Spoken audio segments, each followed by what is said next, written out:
experiencing brokenness.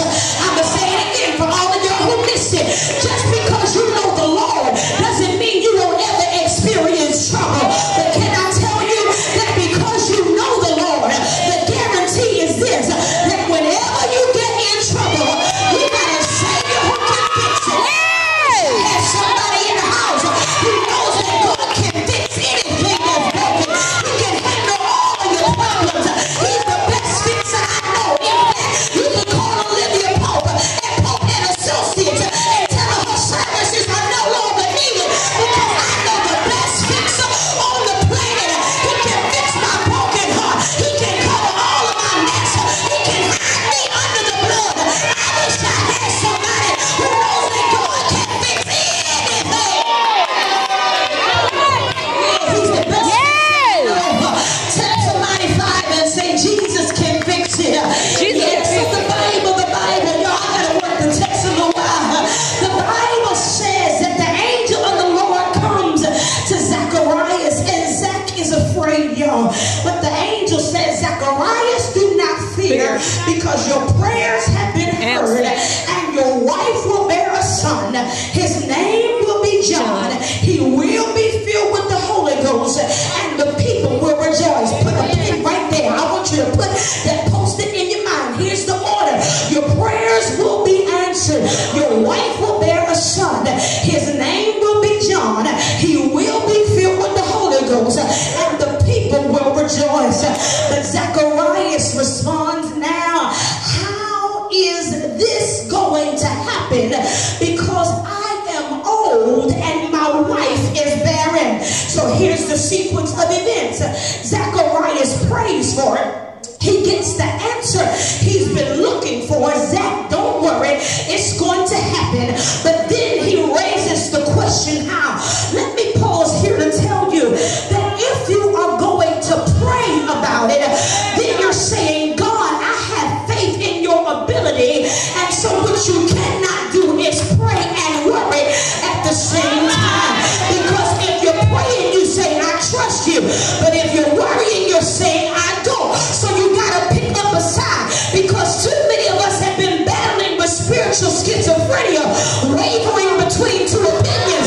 We believe God one day, and then we're doubting him the next. But I come to bind up that demon of spiritual schizophrenia. You will choose a way, because there is only one thing to believe, and that's that God is able to do it. You better stop allowing the enemy to cause you to worry about the same thing you prayed for. Guess what? When I pray about it, I leave it at the altar. I don't know how it's going to happen. I don't know what's going to happen. All I know is that I better be in position for when it does happen, because God is a promise keeper. And I need to know, is there anybody here who knows that God will keep his promises? You can't pray and worry at the same time, y'all. Because as I said last night, what is faith if it's not put up against impossibility? If I never had a bad report, how do I learn to believe God for a good one? If I never been in a situation where my problems outweigh my resources, how do I learn to hold on to God's unchanging hand? You can really only have faith when the circumstances are working totally opposite of what you're looking to happen.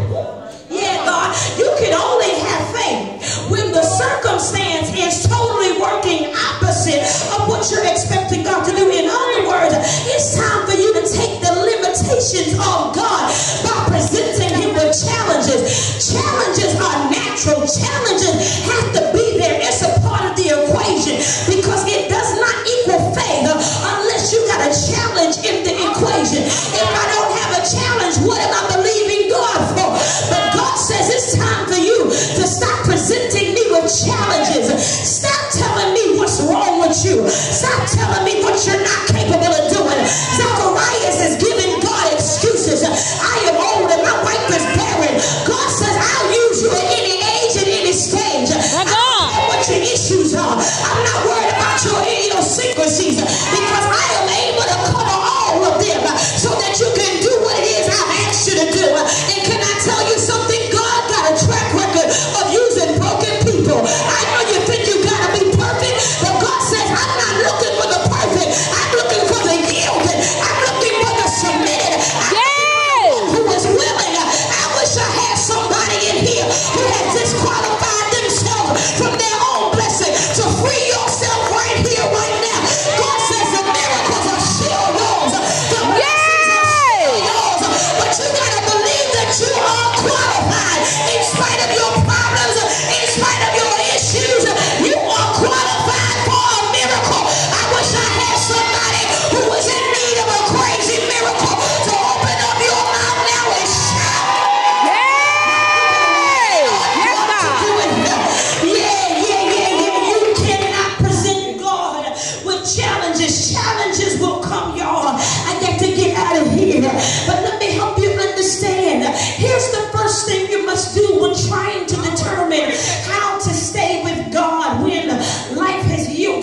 sent, I'm going to walk this thing, y'all, because I want you to get it. All right. That which is God sent can never be God forsaken. All right.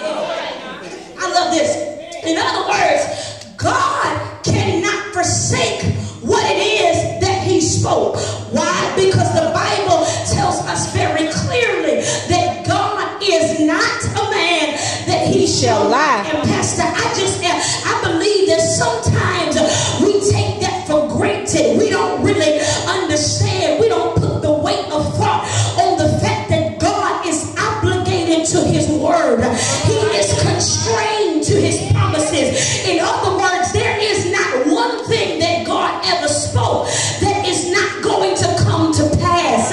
And I believe that some of us got some dreams and some visions